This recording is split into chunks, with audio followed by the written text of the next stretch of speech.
本集节目由 HyperRise 赞助播出，它的护腰是你的打球前、打球后的好伙伴，各种热身、修复都非常需要，还有气压腿套。大家好，我是 Kevin， 那这是我们全新 Kevin Golf 新的 Podcast 频道，我们一样会用影片的形式呢来带入，然后今天一样邀请到了我们的2位特别嘉宾，冠博哥和 Michael 哥。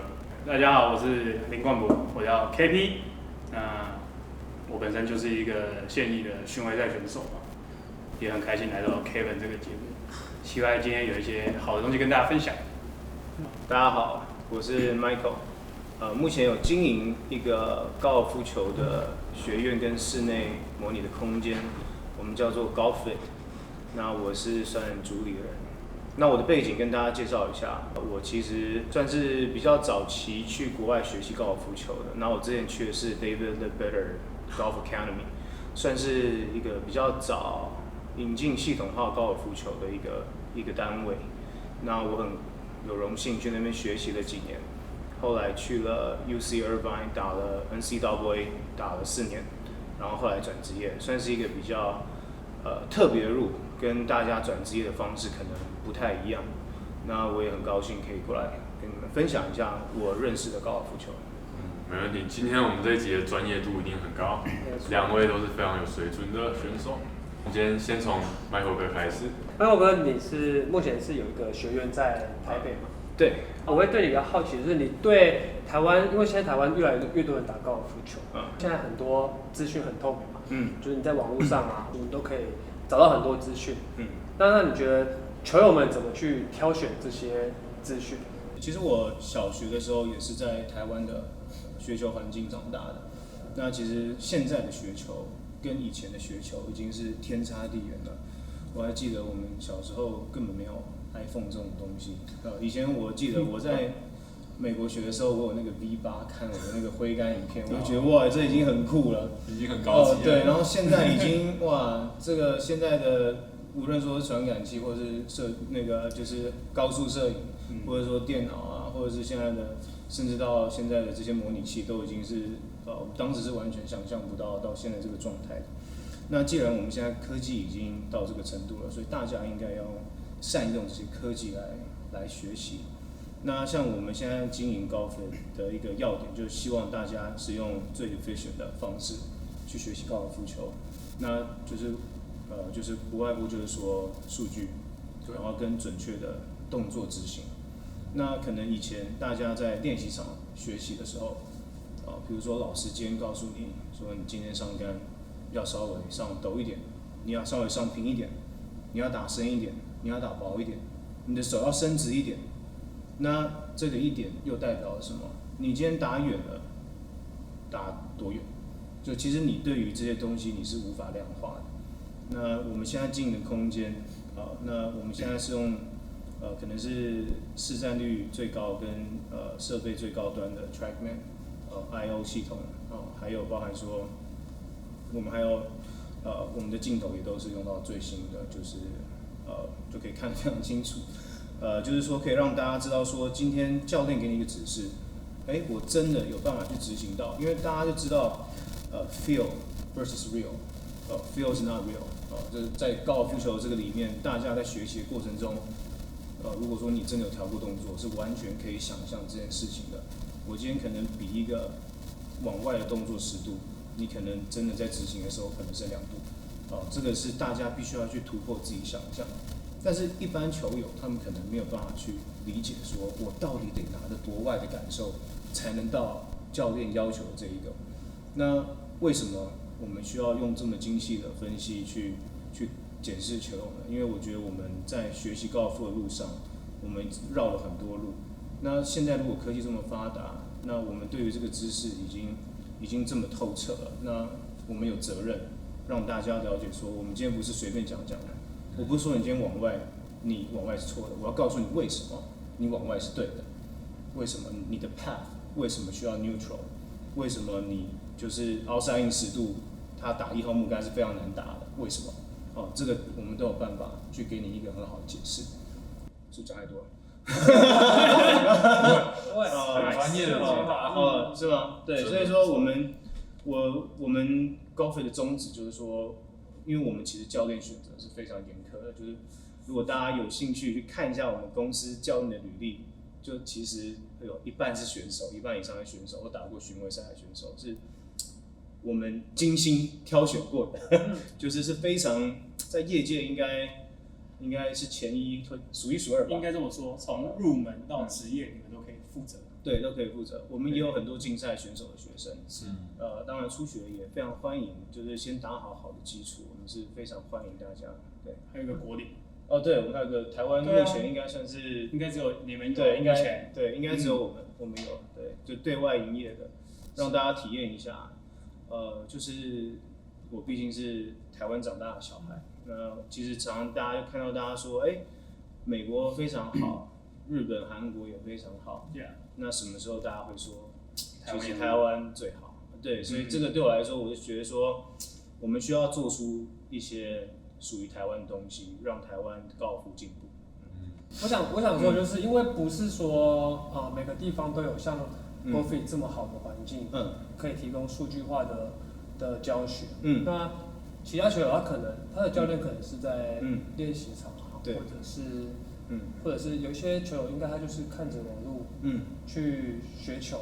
那你觉得，因为现在太多教学或者是资讯了，你觉得球友们可以怎么去挑选？我觉得 YouTube 它并不是一个不好的学习工具，但是呢，你要去找到适合自己的一些影片。那像你刚刚，我们一个一个回答你好了。像比如说你刚刚说，如果说其他城市没有这么先进的仪器的话，球友要怎么进步，对不对？对。其实我觉得我们台湾的高尔夫以前在吕良焕老师时期，其实我们是非常非常强大的。那我们在这样的时空背景，我们有办法创造出这样的球手，说明其实不用科技，你有办法创造出优秀的选手。那科技为什么现在变这么重要？因为时间，大家时间有限。那如果你能在短时间内学习到某个程度，因为大家理解到高尔夫球，你从120杆到90杆是非常快的，90杆到80杆可能要一点时间，那80杆到70杆你就得花个1-2年了，对不对？甚至说70杆到65杆，这个不是开玩笑的，花你一辈子。对不对？这个不是开玩笑的，这个是花非常多时间的。那为什么我们需要科技呢？我们压缩你前面这段时间，那这样我们有更多选手可以在进阶的状态下去突破。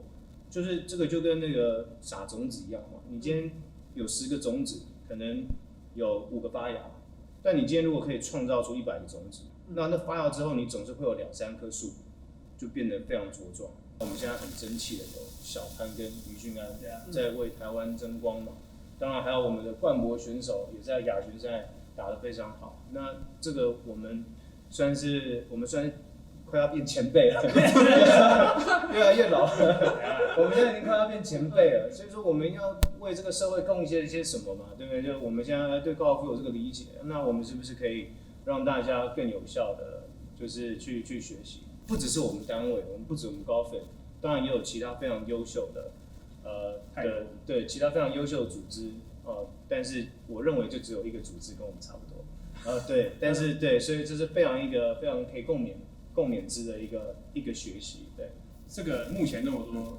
科学的东西放在高尔夫里面，无外乎就是因为这个项目的奖金大。你奖金不大，这个项目永远不会有科技投到里面来。因为选手钱赚多了，因为敢投资嘛。那我现在在巡回赛上面看到，所有人都是 TrackMan 的 GC Quad，这是已经是一个很基本的配备了。对，在巡回赛上面，所以为什么大家去练球找教练，可能如果有这个设备，我就会帮助到你。如果没有，我也建议你去找教练。对，因为他可以帮助你，真的是，而且现在台湾我觉得其实很多的教练，他们都去上课，对，都去进修了，应该这么讲。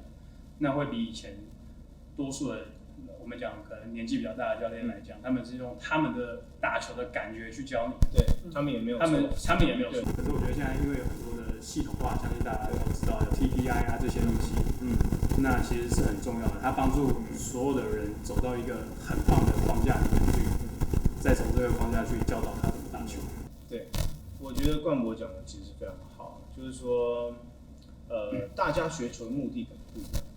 大家可能有些人的目标可能是打100杆，有些人目标是打70杆，有些人目标是想要挥杆漂亮。就是大家打球的目的是不一样的。那像教练来说好了，有些人可能就喜欢一个就是陪他聊天的。有些人就不喜欢严格的教练啊，他说太凶了，我今天又没有要当职业，为什么我需要执行到这个动作呢？但有些学生就是说我就是要职业这个动作，对，你懂吗？就大家对自己的要求是不一样的。对，那这个只能看大家跟谁聊天比较多。但是我们公司可能会稍微严格一点，就是我们算是就是比较实事求是，稍微希望你的挥杆，因为你的挥杆会代表我们公司，那我们也会用最专业的态度去让大家挥杆变得漂亮。不过你们公司选择多好，这个聊不好还有10几个可以选。对，这个教练说你不爽啊，你就换教练，换教练，换个聊天要挑，怎么歪掉？可能大家常常讲说会打的不一定会教，我认同，会打真的不一定会教，但是会打的至少不会差到哪里去，你懂吗？他不会差到哪里去啊。这个我有一样想法，对不对？你有没有？对啊，我说真的今天他不会教，他打65，至少他可以教你他怎么打到65的，对不对？不是说今天说会打的不一定会教，那肯定打1比150杆的会教，你懂吗？就是说会打不一定会教，可能是给我们就是现在打比较差的一些安慰。我觉得给我的安慰，会打不一定会教。我觉得有可能。是吗？会打当然他可能不会讲，因为我们身上没有这么多要教球的证照，所以我可能没有我没有学习到这个框架的东西嘛，比如说 TPI 啊，或者是 TrackMan 的，或者是 Foresight 的这些系统的证照。我当然是没有受过这些教育系统，可是我的教练有，所以我很看重我的教练是谁。对，没错，所以就我刚角度不一样，因为变成你是选手之后，你是要去吸收那个就是教练给你的资讯，但你变成教练的时候，你是变成你要去学那些东西，然后带给你的选手。因为我的教练就跟我说，我完全不在乎你的感觉，你的挥杆是怎么样，我们只在乎这个有没有办，有没有执行到，可不可以用。没错，如果不能用，我们就换下一方法，换招。这非常好，这个是非常选手需要。我们需要的是场下用得出来，而不是说我今天练几场，我今天 inside out 了几度啊，然后干嘛，然后做一个很别扭的挥杆，下场就灭了。对，因为在比赛的时候，这个高压环境，其实你要找你最舒服的东西。你还是要有一个就是可以执行的一个方法。为什么我不要看 YouTube？ 就是它可能一个 draw 好了，它有5-6个方法在讲。对，我们假设一个教练可能就有这么多。对，他是为了广大的这个点阅量去吸引这么多人去看。Maybe 大家在这个点阅数的上面可以找到自己喜欢的。对，那你就会认为这招是有用的。可是你可能没看到另外4招是废的。对啊，球友上面最喜欢分享嘛，大家对，那可能就大家小心，可能发给你影片是想要让挥杆变坏，所以朋友发的影片要注意啊，选手发的影片就没问题了。对。我想要知道就是台湾跟美国它的差异会在哪？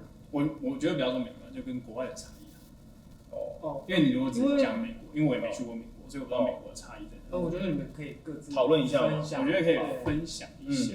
但我觉得现在跟我以前来说更不一样。现在太多的，因为包括我现在自己请了一个，我现在换个女性来的教练。就是基本上从身体的检测，就可以知道你这个球员是这辈子适合打什么球。你懂吗？我帮你做完身体的 fix， 就检测 testing，我就知道你这个球员是打的。像我今天看到 Kevin， 就是他一定打桌，所以他只要打桌他就毁了。你如果是天生打桌的人再去打桌，你就惨了嘛。你就已经不用再练习打桌了，你就可以打桌，你何必呢？像我本身是一个很废的 player， 就是我是打个右曲，可是我就是要打桌。原来如此，因为我太容易打右曲了。右曲在我的条件上就是。你是容易打右曲，我容易打右曲，所以你硬要做左曲。对，因为我这样就可以打得很直。我懂，就是他的，我懂，因为在比赛上面，你不可能说我今天要打个20码的右曲，对，就打出来。我可能是要5码的右曲，对，我可能是要10码的左曲，我不是需要很多的那一种。那我觉得，包括我小时候当然在澳洲练球，一段时间，那时候当然没有像现在这么就是去检测你啊，跟你讲打什么球。我觉得是环境。在国外就是体能教室，你的高尔夫的练习场，你的果岭的沙坑，就都在同个位置，同个地方。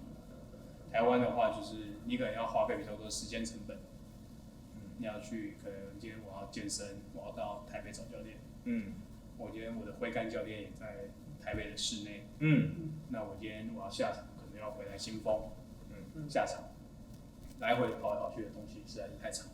但我知道台湾比较难把它整合在一起，这是相对比较难的，对，因为这可能像我觉得新丰场就像对我们来讲就很好，因为我们这边什么都有嘛。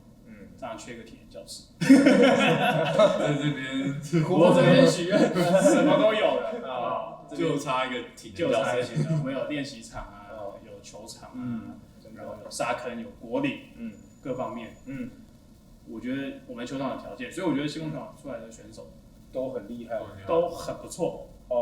我们不要说很厉害，就是我觉得大家都挺能打的，真的都挺能打的。包括因为我们本身大家互相切磋的也蛮多，我觉得环境还是会造就一个选手他未来的路，对，理解。那在教学上面，我觉得会越来越好，在台湾的教学系统，我觉得它一定会越来越好，因为现在看到这么多优秀的年轻选手，我跟你讲，他本身也是给我们很大的压力嘛。我们这些33岁可以算老将了吧？老将了吧？我是退役老将，我是老将，在役老将，没错，给老将们一些压力。对啊，所以我觉得，因为可能我觉得也可惜的是，我看到很多很有天分的选手，太多了，太早做进入这个教学的这个状态，这是我觉得我比较，因为我是这么觉得，就是今天你要在巡回赛上面打好，你如果当然你做一些 part time 的教学，那是可能在所难免，对于大家都比较辛苦一点点。可是，在这个条件下，现在全世界非常的饱和，我们可以说巡回赛是很饱和的。你到每个巡回赛国家数量都是10个、15个起跳，已经不像以前亚洲就是亚洲，日本就日本人，韩国就韩国人。当然 PGA Tour 多数美国人嘛，因为欧洲人可能不去美国，可能还是留在欧巡赛。对，但是其他国家，但是现在全世界，对，好不好？全世界，亚巡赛可能就超过25个国家，它已经不是只有亚巡赛，对，所以我们简单讲就是你没有很专心做这件事情，我觉得大家可能给自己一个年纪吧，比如说我现在30岁以前，我们可能辛苦一点，对，就你可能认真的去做这件事情会比较好，对啊，巡回赛时间也是很短的，对，像我可能算比较 lucky， 打了10几年在 tour 里面，这不常见到，因为多数在 COVID 的时候大家都退休了，没错，对吧？COVID 3年嘛，就可以退休了。对。我想问一下，就是两位哥，今天看 Kevin 的击球，他肯定是还可以有更进步的地方。你们会怎么建议他？你用教练的角度啊。我现在变教练，我不是选手了。虽然你刚说他2杆，可是会打不一定会教。我刚刚你是会打又会教。下一次可以再来一次吗？上诉。下一次我要上诉一下，绝对让哥上诉。啊，对，不要选新风。不要选新风，要一个宽一点的。对，稍微宽一点点，然后稍微对友善一点点。哇，这个给我们这种退役老将，好像有点累，还下个雨。真的，有奋战精神。啊，我个人讲一下，就是我看 Kevin 的球，其实我之前一直都是他 YouTube 的粉丝。我看他这个挥杆，其实我觉得他的挥杆 structure 就是整体的来说，已经算是非常高分了，没有什么太大的问题。因为以这样稳定的挥杆，你可以看他1号木杆，他挥这么快，可是他身体很稳定，那其实就可以说明他的发力方式是非常好的。那铁杆，我今天看了他打几球，高度也够，那打fade也打得出来 ，draw 也打得出来，所以他做球能力上是 OK 的。那我今天有看他几个切球，那切球我觉得可能要再细腻一点点。切球这一块其实对每个职业选手来讲是非常非常重要，可能比推杆还重要。因为你切球是等于是打篮球的防守，因为你今天长杆状况可能不一定每天都这么好，但是当你状况不好的时候，你有办法就怕，甚至切进去，这个是非常重要的。就是说，你如果让你每一个打不到国领的，每一个都 up and down， 你其实最烂也就72啊，对不对？ 所以说，你要职业厉害的地方是什么？他不打 bogey， 他打不出 bogey。你看冠博今天眼睛闭起来打不出来。真的，他一直在那边讲一些鬼话，他就打 bogey 吗？我打的，打的输。对啊，他打不出 bogey 来，你知道吗？他的那沙坑打过去就 OK 了。我今天对不对？闭眼推还不进。那你懂了吗？就是说，其实你在一个真的在外面打巡回赛的时候，他是打不出 bogey 的。那你的短杆，我觉得稍微火候还差一点点，尤其是台湾的草跟国外的草是真的不太一样，就你非常需要一些。local tips 就是你要有这些打这些草的一些经验，那这些可能其他的老师们，就各位巡回赛前辈们，可能教你会教的比我好，对，就他们大家都有一套非常厉害的。对，今天冠博哥就有教一招。对，对，很受用。对，你最后打 birdie， 你看多么简单。真的，不然那个平常应该就切在前面秀逗这样啊。就如果我角度看 Kevin 啊，就是当然我觉得他的球质就是真的就是我们讲的选手的球质嘛，真的可以就是不容忽视的。对，再就是他可能就欠缺，为什么？我跟他聊天，他说他常常会不小心花杆啊，在场上会爆掉啊，就是考试的时候，因为考试的压力当然是一定比我们平常自己打球啊、教学，或者是比赛，我觉得考试是比比赛更高压的，因为比赛不好你有下一场，对，考试不好你要下一季，对，那就结束了，你这个结束就要等下一季，可是你这一季结束，你要到下一季中间，你可能要去做一些教学，你要包括我们现在拍片，就是你要很多其他复杂的事情，没办法继续训练，所以为什么我们会觉得考试一定是比较难的，就是这方面。那他就刚刚 Michael 讲的短杆，尤其台湾的草，你可能一个球里面会有5-6种草，我们怎么去应对？今天我们讲的大叶草，对，怎么应对这板木打，怎么应对这些 OK 可能比较地形啊，对，就是有些草很松嘛，台湾有些可能国岭附近，因为打球人口实在是蛮多的，对，国岭的附近可能也没有草，所以有很多的打法，包括我自己可能在身上就有10几种打法要去调配出来，就是我们觉得这是我现在下场是可以用的，叫10几种，那我每一年会让自己再增加1-2种打法，在比赛，所以我们今天打球你也看到了，我包括后面炮台切起来，对，沙坑要想办法让它用滚的，对，而不是让它打停，你要很多方法去思考，没错。那如果他，当然我们就很 push 他去考职业，因为选手你打球这样子当然是为了打职业，考到这张证照，我觉得是很棒的，对，会是你人生一个里程碑，一个里程碑。是。那我觉得他怎么去往这条路迈进，当然就是策略，我们刚刚分享过的打球的策略，我会给他一些建议。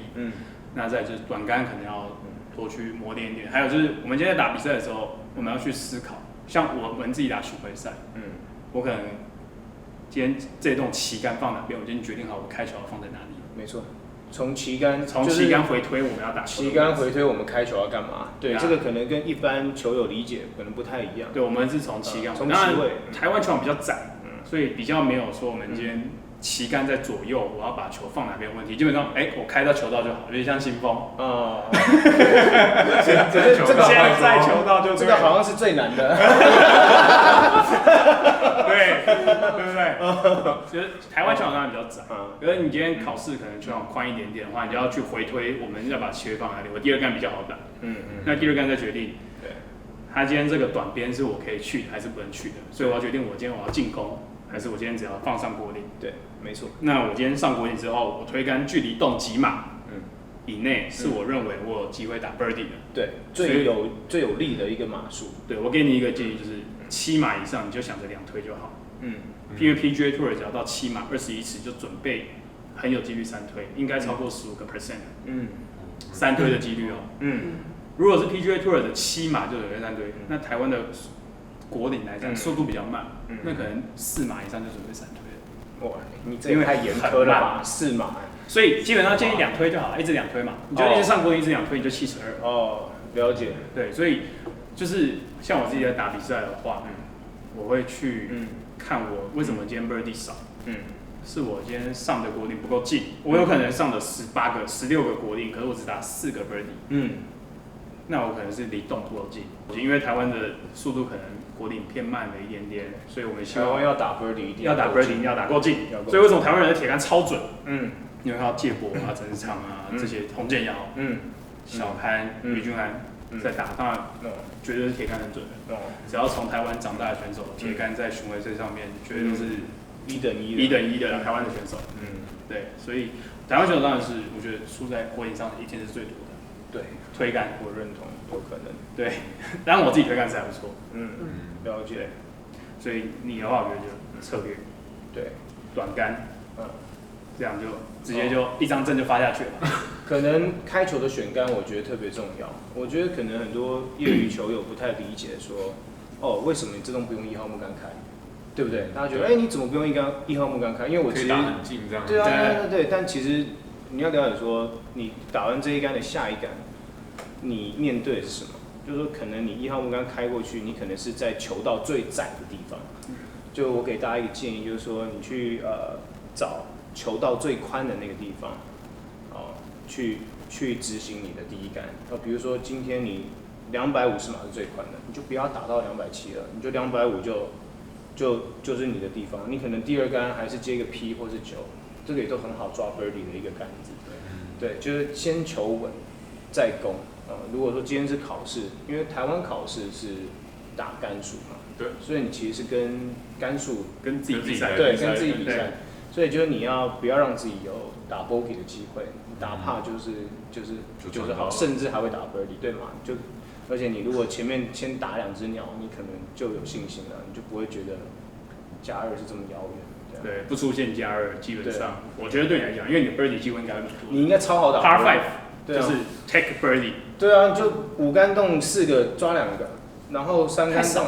他应该要3个，他打保守估计，他打这么远，对，真打很远，真的，我们今天这个腰都已经，那个腰带一下，腰对，这个腰都行啊，对啊，其实就是早上我先用啊。原来如此，难怪是重点。难怪今天打那一块，今天打超远，腰扭比较快一点。今天打超远，原来如此哦。如果你去比较台湾现在的教学市场，有些高尔夫爱好者在练习场他也会授课给其他人。但是如果你的能力可能还没有这么好的时候，你可能会去吹嘘自己的一些能力甚至说是包装自己，过度包装自己，去给予一些建议，或是教育一些球员的话，或是高尔夫爱好者，我就觉得可能会没有那么好。